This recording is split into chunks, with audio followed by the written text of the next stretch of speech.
Bem, boa noite. Eu sou o aluno Daniel Fernandes Pinheiro. Estou aqui na disciplina Métodos de Física Moderna e vou apresentar uma aula sobre o modelo atômico de Rutherford-Bohr. Espero que vocês possam aí entender essa aula. Eu vou trazer aspectos físicos e químicos, né, da estrutura do modelo e vamos entender qual foi a grande sacada que Bohr teve para poder melhorar o modelo de Rutherford. Bem, o modelo atômico de Rutherford ele foi trabalhado foi descoberto, né, em 1911.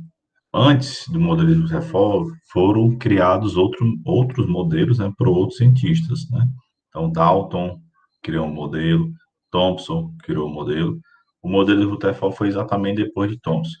E esses modelos foram sendo criados exatamente porque se descobria que existia alguma falha no modelo anterior. Por exemplo, no modelo antes de Rutherford, que era o modelo de Thomson, é o famoso pudim de passas, né? Você tinha uma região onde os prótons, as cargas positivas e as cargas negativas circulavam de maneiras livres. E no experimento que Rutherford fez, onde ele pegou o polônio, né, o elemento radioativo, onde ele pegou o polônio, o elemento radioativo, né, dentro de um bloco de chumbo, e bombardeou essa radiação numa placa de ouro, foi que ele percebeu? Ele percebeu que as partículas alfa, né, que saíam do polônio, que no caso eram partículas radioativas, algumas delas passavam direto, como era esperado pelo modelo de Thomson, né? E como o modelo de Thomson as cargas estavam espalhadas, eles não iriam interferir na trajetória dessas partículas alfa. Porém, algumas desviavam, essas duas aqui desviavam, inclusive algumas retornavam, né? Então, essa observação, nessa experiência de Rutherford, derrubou exatamente o modelo de Thomson. Ou seja, alguma coisa naquele modelo não estava certa, já que você tinha partículas desviando e você tinha partículas voltando. Então, para que isso acontecesse, você tinha que ter uma parte desse átomo mais condensado. E essa parte mais condensada seria o núcleo do átomo. E esse núcleo do átomo seria formado por cargas positivas, né? Por que cargas positivas? Porque como a partícula alfa era uma partícula positiva, ela só seria desviada por partículas positivas. Ou ela seria totalmente repelida por partículas positivas. Então, no novo modelo atômico de Rutherford, contrariando o modelo de Thomson, você não tinha as cargas positivas e as cargas negativas soltas, né? As cargas positivas estavam concentradas no núcleo. Então, como as partículas alfa têm carga elétrica positiva, o desvio seria provocado por um choque com outra carga positiva, isto é, com o núcleo do átomo constituído por prótons. Então, agora, em vez de as partículas estarem soltas, como era o modelo de Thomson, essas partículas positivas, prótons, estavam concentradas no núcleo, né? Então, devido a ter o núcleo, a partícula ou ela sofria desvio, ou ela voltava, ou ela passava direto, né? Ela passaria direto quando passasse mais longe do núcleo. Ela sofreria desvio quando passasse perto do núcleo. E ela voltaria quando exatamente se chocasse com esse núcleo. Então, assim foi exatamente tendo essa evolução dos modelos atômicos, né? Cada modelo era contrariado a partir de outro, porque existia alguma coisa que não estava correta no modelo anterior. Então, Rutherford propôs o seu modelo, né? O seu modelo, você tinha um núcleo, né, uma grande concentração de carga positiva nesse núcleo, e os elétrons estavam, né, em órbitas, né, estavam circulando esse núcleo. Então, o átomo seria um imenso vazio, né, porque partículas, a grande maioria das partículas que se chocaram, das partículas alfa, passaram direto, ó. Poucas desviaram e pouquíssimas voltaram. A grande maioria passou direto. Então, para que essas partículas passassem direto, você teria que ter uma distância, né, entre o núcleo e os elétrons. Então, por isso esse vazio. O núcleo ocuparia uma pequena parte e os elétrons circundariam na região negativa chamada de eletrosfera, modificando assim o modelo atômico proposto por Thomson. Então, em um experimento, o Rutherford conseguiu, né, provar que o modelo de Thomson tinha algumas incoerências. Essas incoerências foram consertadas e o Rutherford propôs o seu modelo, né? Uma concentração de cargas positivas no núcleo e ao redor do núcleo as cargas negativas chamadas de elétrons. Esse modelo do Thomson, logicamente, também teria uma falha, né? Mas havia um problema com o modelo de Rutherford. De acordo com a teoria eletromagnética, os elétrons, ao girarem em torno do núcleo, emitem continuamente energia, já que se trata de uma carga em movimento acelerado. Com a perda de energia, os elétrons se aproximaram gradualmente do núcleo, em trajetória espiral, até se chocarem com ele, acarretando um colapso da matéria. Então, pelo modelo proposto por Rutherford, não estava 100% perfeito, porque tinha esse grande problema, né? Esses elétrons aqui que estão circulando no núcleo, eles iam perdendo energia, se aproximando cada vez mais no núcleo da parte positiva e haveria esse choque. Esse choque entre as cargas negativas e a carga positiva causaria o colapso e a explosão desse átomo.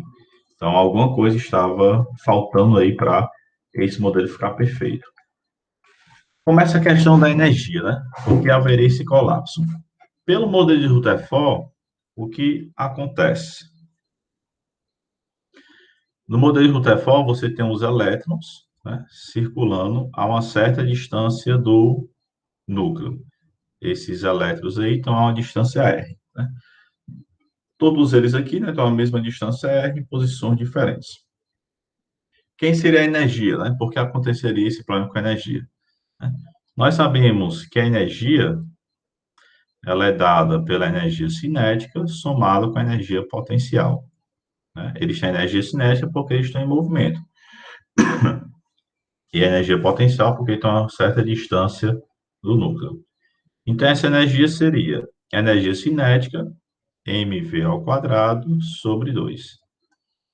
E a energia potencial, menos E ao quadrado, sobre 4π epsilon 0 R. Né? Negativa pela questão do referencial. Né? A energia potencial negativa só uma questão de referencial. Mas como esses objetos estão aqui executando movimentos circulares, né? Nós sabemos que no movimento circular, nós temos a conhecida força centrípeta, né? Que é exatamente a força que faz com que esse objeto se mantenha no movimento circular. Mas a força centrípeta, ela geralmente, né, ela normalmente, ela é executada por outra força, né?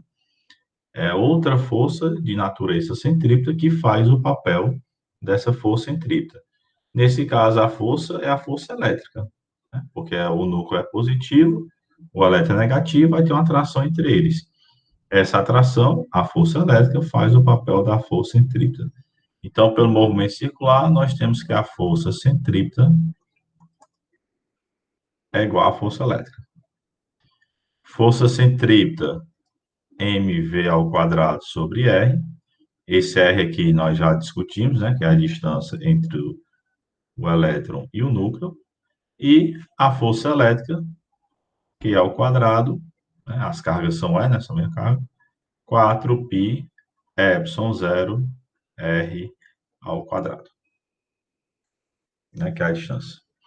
Aqui dá para a gente cancelar um R, né, ó.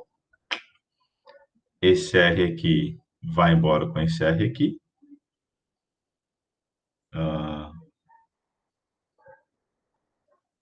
Vou multiplicar aqui a expressão por um meio para aparecer o que a gente precisa, ó. Precisa que apareça isso aqui, né, ó, mv ao quadrado sobre 2. Então, para aparecer aquela expressão mv ao quadrado sobre 2, vamos ficar por um meio. Então, vai ficar mv ao quadrado sobre 2, né, que eu multipliquei por um meio, é igual a E ao quadrado sobre, aí 4 vezes 2, 8π epsilon 0 r. mv ao quadrado sobre 2, eu troco aqui, ó. Então, a energia vai ser E ao quadrado sobre 8π epsilon 0 r menos E ao quadrado sobre 4π epsilon 0 r. Então, E vai ser, essa expressão menos essa, vai ficar o MMC8, aí fica 1 menos 2, então fica menos E ao quadrado sobre 8π epsilon 0 r. Então, pelo modelo de Rutherford, essa era a energia que os elétrons teriam, né? E esse R aqui é 4, né? Foi mal. E esse R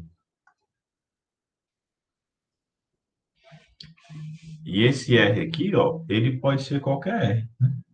Como ele pode ser, como ele pode ser dado por qualquer R, o que é que acontece?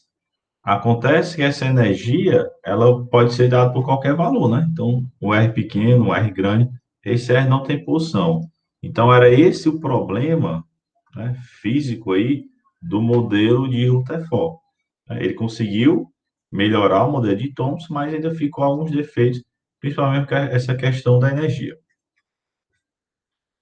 Para poder consertar esse modelo, né, surgiu Bohr. O modelo atômico de Bohr, aí, 2 anos depois, em 1913, e ele se baseou exatamente nessa falha que tinha no modelo Rutherford. Isso acontecia muito, né? Você pegava um modelo, para você poder criar um novo modelo, você estudava o que é que o modelo anterior tinha de falho, né? E você ia trabalhar exatamente em cima da falha desse modelo anterior. Então, Bohr, ele fez a sua teoria, e a sua teoria foi baseada em alguns postulados, né? Ou seja, ele assumiu algumas verdades, e essas verdades, ao longo dos anos, foram se comprovando, né? E tem uma verdade aqui, que é a principal sacada que ele teve, exatamente para resolver esse problema aí apresentado pelo modelo de Rutherford.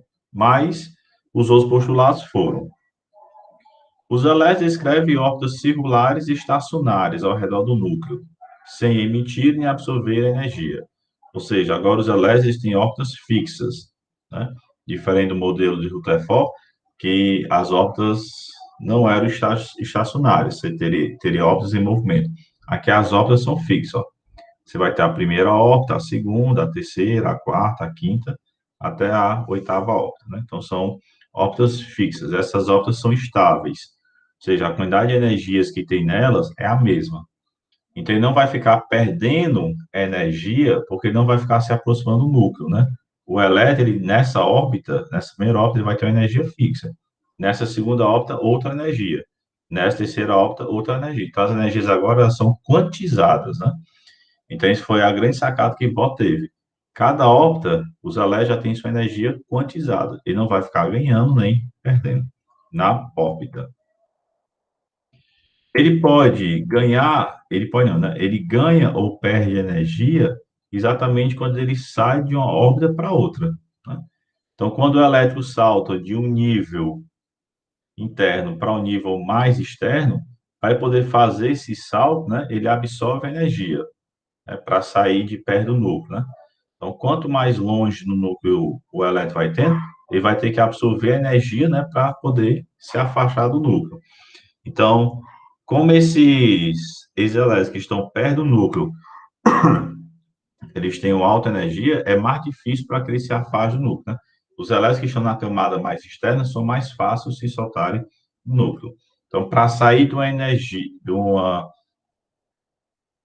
órbita para outra, né, de uma órbita mais interna para uma mais externa, ele absorve a energia. O contrário também pode acontecer, né? Ele pode querer voltar para uma órbita mais interna, ou seja, para uma órbita mais perto do núcleo. Então, quando acontece o processo de volta, quando ele sai do estado 2 para o estado 1, ele emite energia.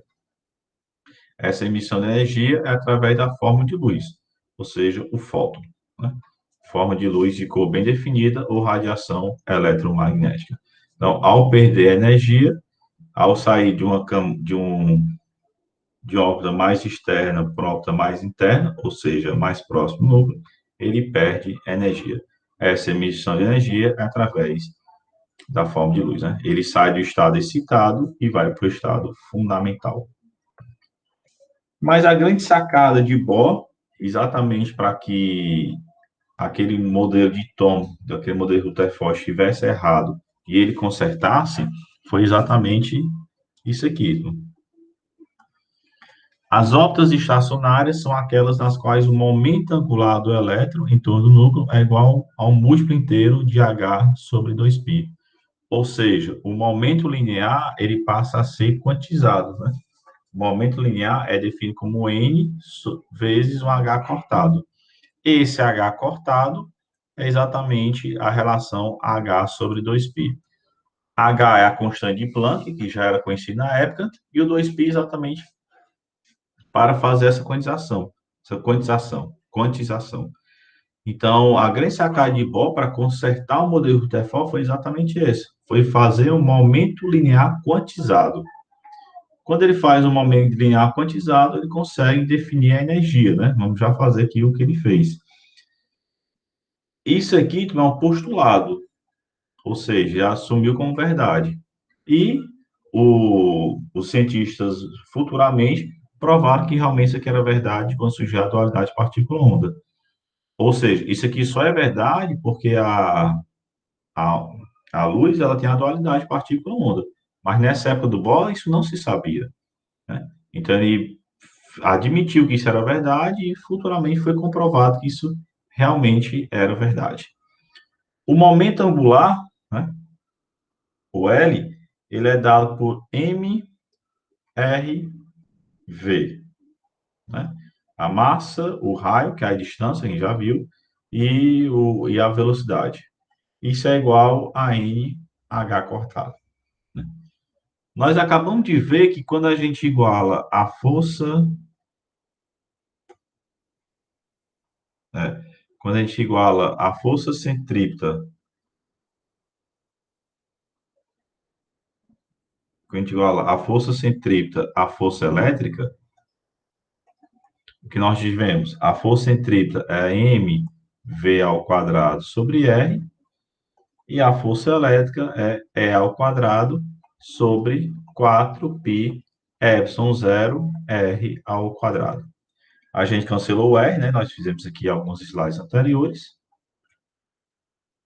E nós deduzimos que mv ao quadrado é igual a E ao quadrado sobre 4π epsilon 0 r.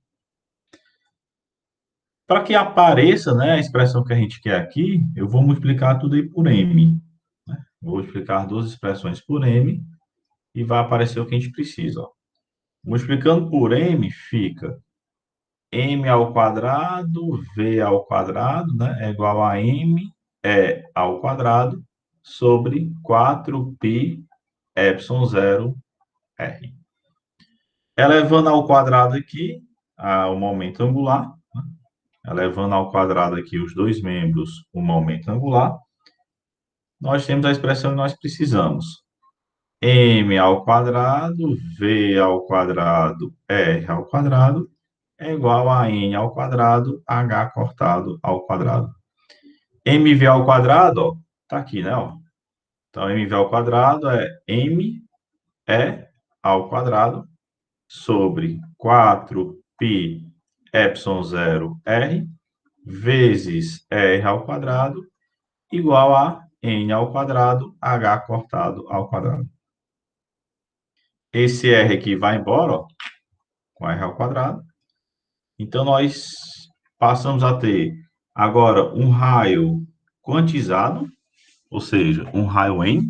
Então, o raio ele é quantizado, ele é específico, e ele vai ser igual a 4π epsilon 0 H cortado dividido por m ao quadrado.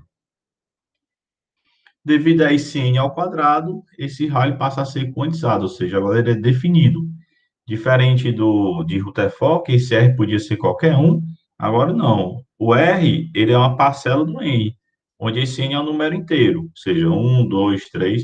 Então, o R é em função do 1, do 4, do 9, do 16 e por aí vai.